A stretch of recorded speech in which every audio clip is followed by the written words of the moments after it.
Soit un électron qui est déplacé dans un champ électrique constant E égale 10 N par mètre, comme sur la figure ci-dessous. La distance entre les lignes pointillées est de 0,1 m. Donnez la différence de potentiel et la différence d'énergie potentielle en électronvolts si l'électron passe A de 1 vers 2, B de 1 vers 3 et C de 2 vers 1. Donc on a mis trois endroits sur le schéma, le point 1, le point 2 et le point 3.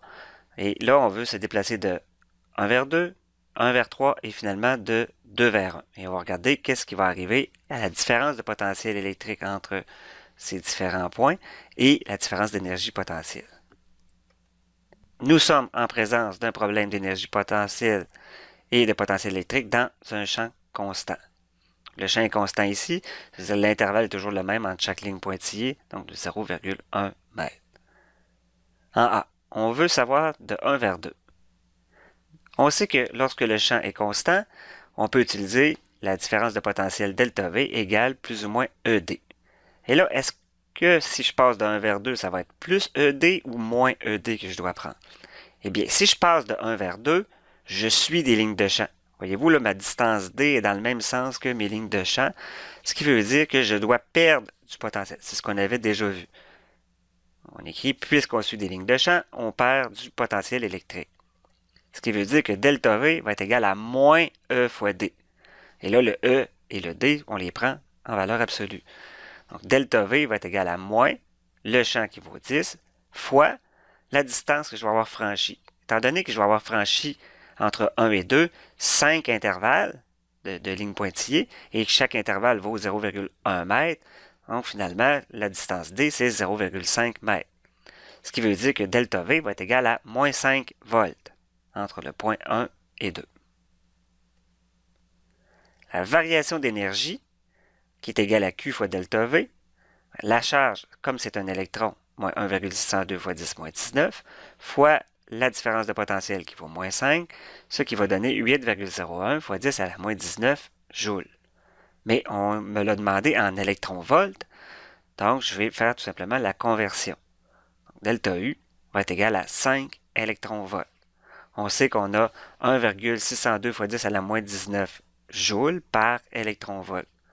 Une façon aussi de trouver ce résultat-là très facilement, c'est de dire que j'avais un électron qui était sous une différence de potentiel de 5 volts, en fait moins 5 volts qui est ici, ça va me donner une différence d'énergie potentielle de 5 électronvolts. Réponse, la différence de potentiel est de moins 5 volts lorsque l'électron passe de 1 vers 2 alors qu'il a gagné 5 électronvolts d'énergie. Maintenant, on va regarder qu'est-ce qui va se passer de 1 vers 3. Quand on passe de 1 vers 3, encore une fois, on va descendre les lignes de champ. Donc, on suit les lignes de champ dans le sens que ma distance D, qui est ma distance le long des lignes de champ, est dans le même sens. Encore une fois, delta V égale plus ou moins ED.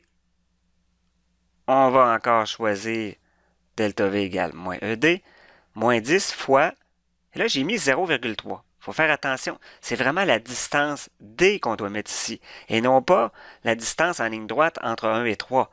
C'est vraiment la distance qu'on parcourt le long des lignes de champ. Pourquoi? Parce que quand on s'en va perpendiculairement aux lignes de champ, on ne change pas de potentiel. On reste toujours pareil. C'est seulement quand on se déplace le long d'une ligne qu'il va y avoir un changement du potentiel électrique.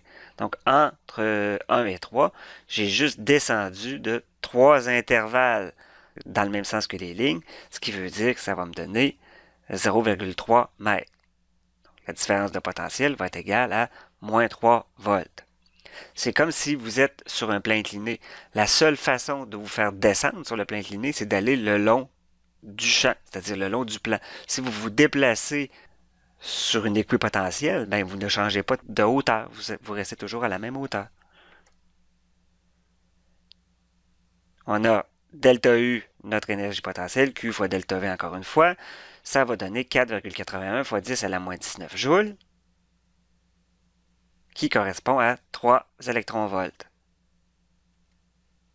La différence de potentiel est de moins 3 volts lorsque l'électron passe de 1 vers 3 alors qu'il a gagné 3 électronvolts d'énergie. Finalement, on va regarder qu'est-ce qui se passe lorsqu'on passe de 2 vers 1. Donc, on y va en sens inverse. Voyez-vous, ma distance D est en sens inverse des lignes de champ. Donc, on a delta V égale plus ou moins ED encore une fois. Mais là, quand on passe de 2 vers 1, on va remonter les lignes de champ en sens inverse. La flèche pointe vers nous. Ça veut dire quoi? Ça veut dire qu'on gagne du potentiel. Puisqu'on remonte le champ, on gagne du potentiel. Delta V va être égal à plus ED. Ce qui va donner plus 5 volts ce coup-ci. Delta U égale Q fois delta V encore une fois. Ce qui va donner moins 8,01 fois 10 à la moins 19 joules d'énergie. La variation d'énergie potentielle va être de moins 5 électronvolts. La différence de potentiel est de 5 volts lorsque l'électron passe de 2 vers 1 alors qu'il a perdu 5 électronvolts d'énergie.